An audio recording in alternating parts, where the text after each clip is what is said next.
वंदे मातरम, जय भवानी। साथियों, आज हम पढ़ने जा रहे हैं 10th क्लास की वैदिक मैथ। क्लास 10th की वैदिक मैथ, चैप्टर फर्स्ट है वैदिक मैथ, वैदिक गणित। ठीक है। अब देखो, वैदिक गणित को हमको समझने के लिए कुछ शब्द बताता हूँ, उनको आप उनके बारे में आपको पता होना चाहिए। जैसे कैसे, देखो, एक तो होता है उसमें विचलन। क्या होता है ये विचलन? एक होता है आधार। ये क्या होता है? आधार के बारे में। आधार, एकाधिकरण, एकाधिकरण, एक न्यूनयन, एक न्यूनयन। इन शब्दों के बारे में आपको पता होना चाहिए।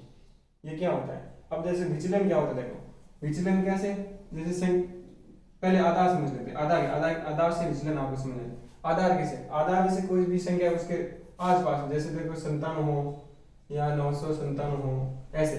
अब जैसे ये आधार कैसे माना जाएगा कि ये 100 के आसपास है, यानी ये 100 के पास में, और ये किसके पास में? 1000 के पास में। ये आधार माना जाएगा इसका। इसका आधार है 100 और इसका आधार है 1000। इसी तरह से 8 का आधार क्या हो जाएगा? 10।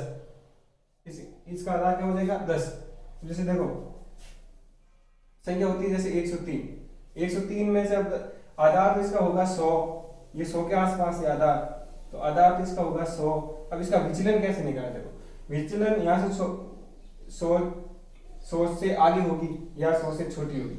विचलन कैसे? देखो अब इसमें विचलन कितना हो जाएगा? आधार तो 100 गया, तो विचलन इसका कितना हो जाएगा? 3।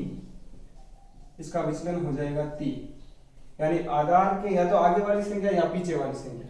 और एकाधिकरण, देखो आधार और विचलन समझ में आ गया। अब एकाधिकरण का मतलब एक अधिक, किसी संख्या में एक अधिक।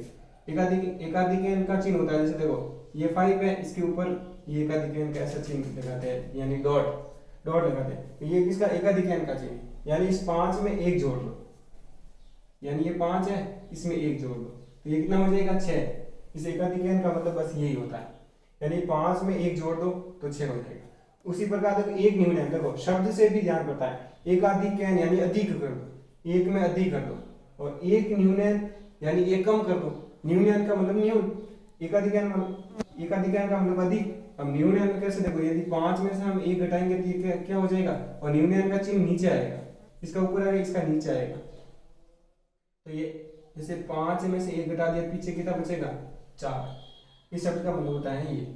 अब देखो इन 3-4 शब्दों का नॉलेज रखना है, क्योंकि अब की बार क्वेश्चन इतना ज्यादा है नहीं, यहाँ पे छोटा सा पार्ट है वैदिक गणित। अब की बार में आपने वर्ग है और घनफल है, इससे ज्यादा आपकी वैदिक मैथ अब की बार है नहीं। पर वो भी 2-3 विधि है। 2-3 विधि कैसे? जैसे देखो पहला सवाल है आपका, निकिलम विधि से भाग दीजिए। पहला क्वेश्चन है आपका, निकिलम विधि से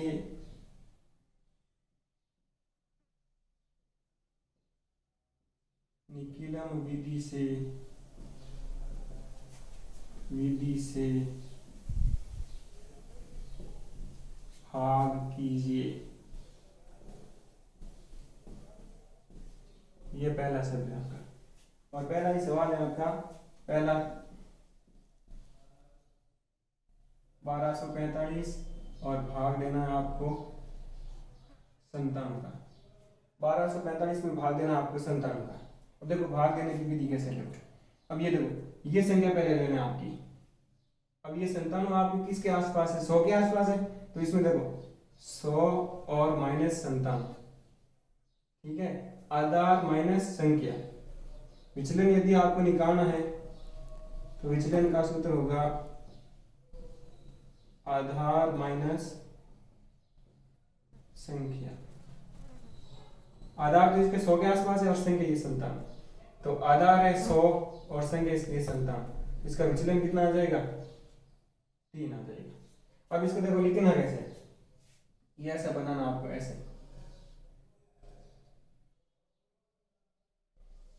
ऐसे बना। फिर देखो आधार कितना हमारा 100, तो 100 के पीछे कितने जीरो है? 2, तो ये इसकी 2 संख्या पीछे रखो इधर, और इसकी दो संख्या रखो अंदर, ये ऐसे लिखना है। और जो संख्या है इसको लिखो इधर, और जो विचलन है ना उसको इसके नीचे लिखना है, इधर इस रूप में आपको लिखना है। अब देखो जो ये ऊपर वाला एक है ना, इसको यहां पर नीचे उतारना एक। अब एक ही आ गया, इस एक को वापस 3 से मल्टीप्लाई करना है इधर। एक को 0 से मल्टीप्लाई करेंगे तो 0, एक को 3 से मल्टीप्लाई करेंगे तो 3। वही वापस हम देखो 2 और 0 को जोड़ना है, घटाना नहीं, जोड़ना है इसको। 2 और 0 को जोड़ा तो कितना आया 2। अब वही सिस्टम वापस 2 से गुणा कीजिए 0 को तो ये 0, 2 को गुणा कीजिए 3 से तो ये 6 हो गया। अब देखो इन लास्ट वालों को जोड़ो, ये कितना हो गया 1, 6 और 5 11 1, और 4 और 3 और 1, ये हो गया 8।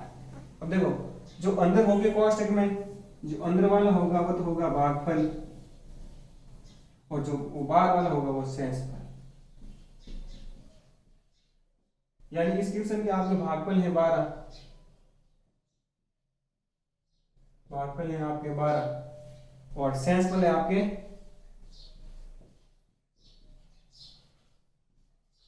शेषफल है आपके 81। ये है आपके पहले क्वेश्चन का आंसर। इसी प्रकार से दूसरा क्वेश्चन है आपके, ये पहले वाला समझ में आ गया 97। ये देखो ये विचलन है, विचलन आधार लेना है 100, यानी ये 100 के आसपास है, और ये संख्या आधार में से हम संख्या घटाएंगे तो विचलन आ जाएगा 0,3। अब देखो 0,3 आ गया, अब संख्या को लिखना कैसे, ये ऐसे बनाना है पहले कांस्टेंट, और फिर देखो आधार के पीछे कितनी संख्या है, दो जीरो है ना, तो इसको इस संख्या में से दो संख्या ले लीजिए और 2 अंदर रख लीजिए। अब देखो जो संख्या थी वो हमने ऊपर लिखी और जो विचलन आया उसके नीचे लिखा। अब देखो पहला डिजिट नीचे उतारना है और इसे 3 से मल्टीप्लाई करना। 3 कैसे, इस a को इस 0 से मल्टीप्लाई किया तो 0, इस a को इस 3 से गुणा किया तो ये 3, फिर आप 2 और 0 को जोड़ो और 2 को 0 से गुणा किया तो 0, 2 को 3 से गुणा किया तो 6। अब देखो ये प्रक्रिया होने के बाद अंदर वाले तो आगे इधर बाहर वाले को जोड़ दो। 6 और 5 11 का 1 आंसर गया 1, 4 और 3 7, 7 और 1 8। अब देखो शर्त ये है कि इस संख्या से ये बड़ी नहीं होनी चाहिए, छोटी होनी चाहिए। ये संख्या हमेशा बड़ी होनी चाहिए, ये छोटी आनी चाहिए। यदि छोटी नहीं आए तो एक बार भाग और लगेगा। ठीक है, आगे वाला सवाल करते हैं।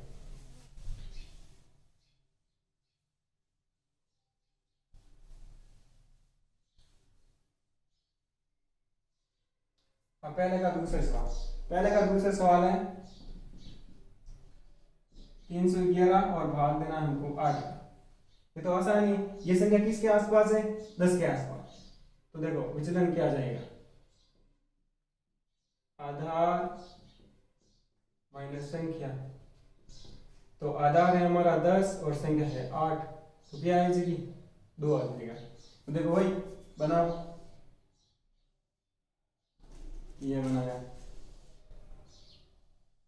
अब देखो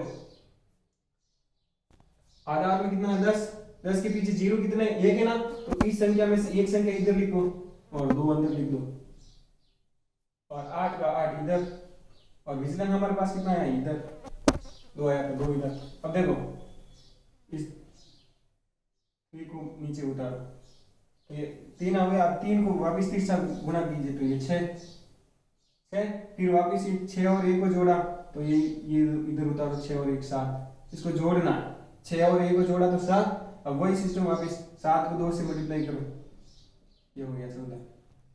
अब ये होने के बाद इन दोनों को जोड़ लो,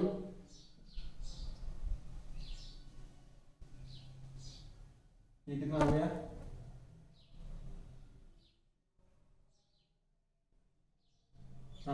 4 और 1 सॉरी 15 हो गया।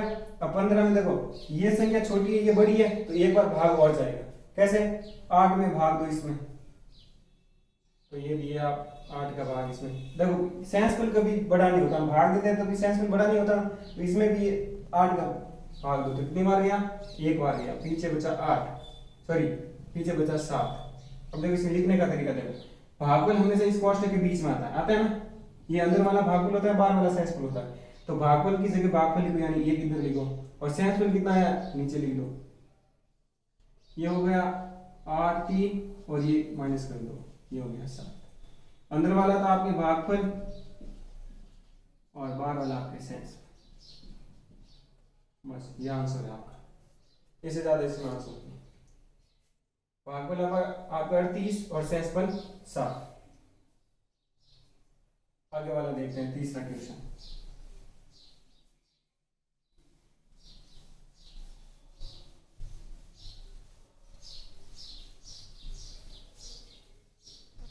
तीसरा क्वेश्चन है 1013 और 81। ये आपका तीसरा क्वेश्चन है। अब देखो ये संख्या किसके आसपास है, 100 के आसपास है, तो 100 माइनस 81 तो कितने बचे, 12। तो वही सिस्टम वापस बनाओ।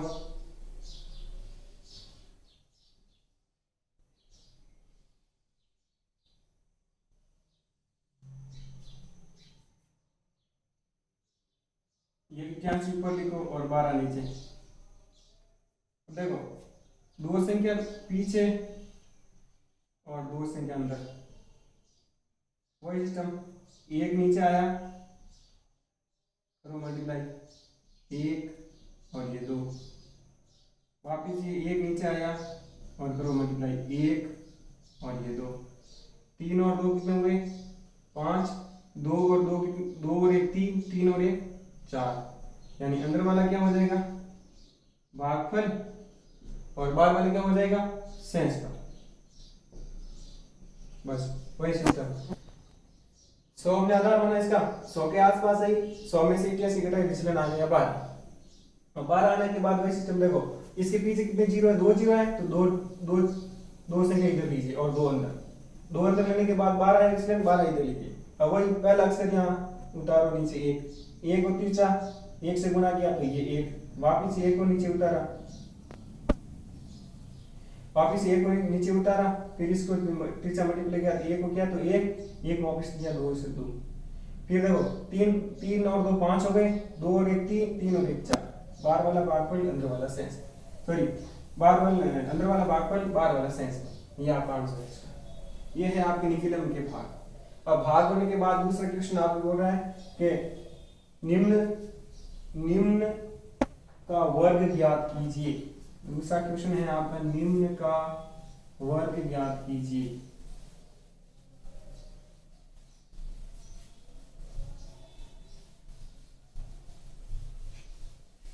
निम्न का वर्ग ज्ञात कीजिए।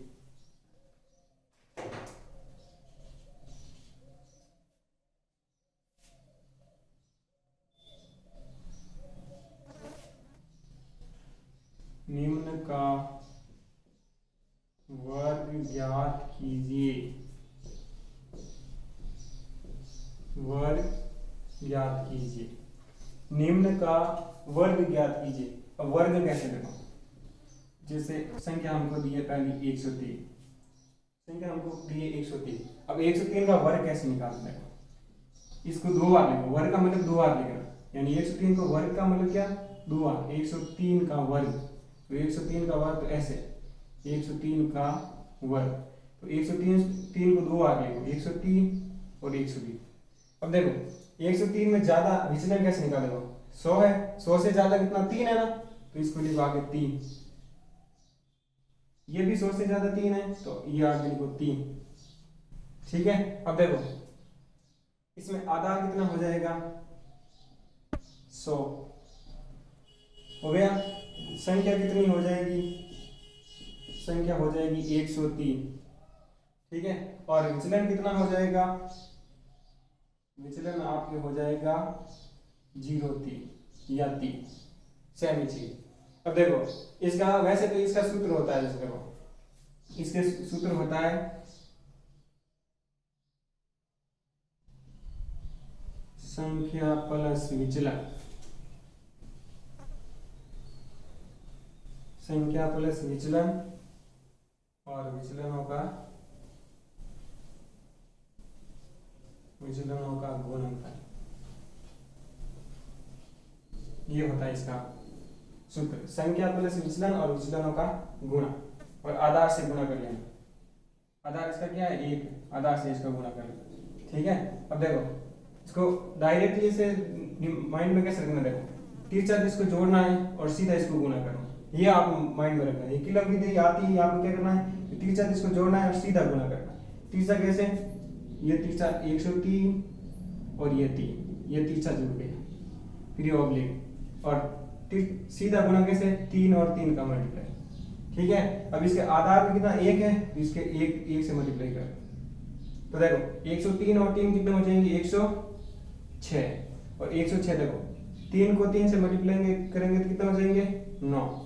अब देखो ये 106 और ये 9, अब देखो इसके पीछे ये कितने हैं, 2 डिजिट है ना, ये 2, तो इसके पीछे भी यहाँ पर 2 डिजिट होने चाहिए, फिर ये हटेगा। तो यहाँ पर बना दो 106 और ये डिजिट वहां बना दो, और फिर ये ऑब्लिक हटा दो, बस ये आपका आंसर 106 और 02, यानी 16,609 इसका आंसर है, ठीक है।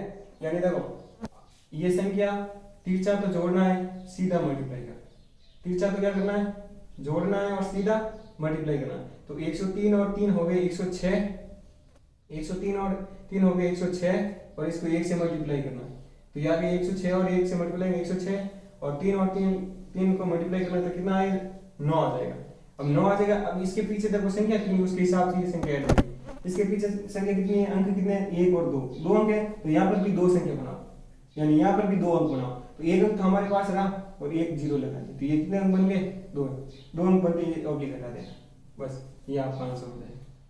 बस देखो इसी का वापिस दूसरा करते हैं, इसी का दूसरा,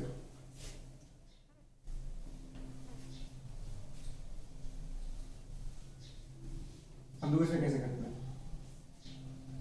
जैसे 95, दूसरी संख्या आपके 55। अब देखो इसमें आधार हम कितना मानेंगे, 90, 10, आधार 10 के हिसाब से चलेगा, आधार 10 के हिसाब से चलेगा तो ये कितना आ जाएगा, 5, ये कितना आ जाएगा, 5। अब वही सिस्टम वापिस तीसरा जोड़ो और सीधा गुणा करो, तो ये तीसरा जोड़ा और ये सीधा गुणा करना, तो देखो 95 प्लस 5, ये तो तीसरा जोड़ी, अब सीधा गुणा करो, सीधा कैसे, 5 इंटू 5, 5 इंटू 5। अब देखो ये तीसरा जोड़ दिया और सीधा गुणा कर दिया, इस लास्ट बात क्या है कि ये जो आधार होता है इसे आगे वाली डिजिट से इसका गुणा होता है, तो ये आगे वाली डिजिट देखो चेंज होती है, कभी 9 होती है, कभी 3 होती है, तो ध्यान रखना ये आगे वाली डिजिट से ही गुणा करना। तो ये देखो 9 और ये कितने हो जाएंगे, 95 और 5 100, और इधर हो जाएंगे 25। अब 9 को इससे गुणा कीजिए 100 को, तो ये हो गया 900, और इधर हो गया 25। अब देखो यहाँ इसके पीछे कितने अंक है, 1 अंक है ना, तो यहाँ पर भी 1 अंक ही रखो, आगे वाला अंक आगे भेज दो, इस अंक को क्या भेज दो आगे, तो ये 900, ये 2 आगे आ गया और ये रह गया पीछे, तो ये हो गया 902 और ये 5, ये आपका आंसर है 9025, ठीक है। इस तरीके से करना। यदि आपको सूत्र याद नहीं रहे तो डायरेक्ट तीसरा तो जोड़ा, सीधा गुणा किया, और आधार कितना 9 है, तो 9 से गुणा कर दो, बस ये उत्तर आंसर आ जाएगा।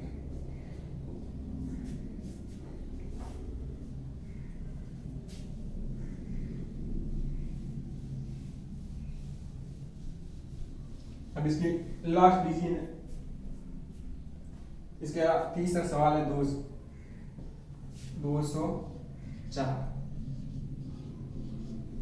अब 204, अब इसमें देखो ज्यादा कितना है 4, 200 से ज्यादा कितना है 4, तो वही सिस्टम सीधा तो जोड़ो और तीसरा तो जोड़ो और सीधा गुणा करो, तो तीसरा है 404 प्लस 4 और सीधा है 4 इंटू 4, बस यही माइंड में रखना, निकिलर विधि को तो बस यही माइंड में रखो, तीसरा तो जोड़ो और सीधा गुणा करो।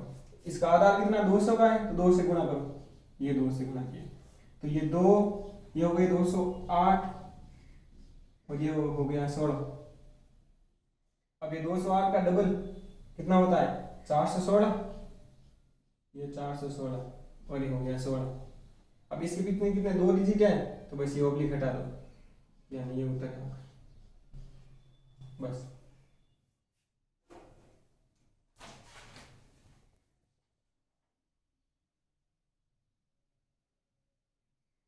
यह आंसर है।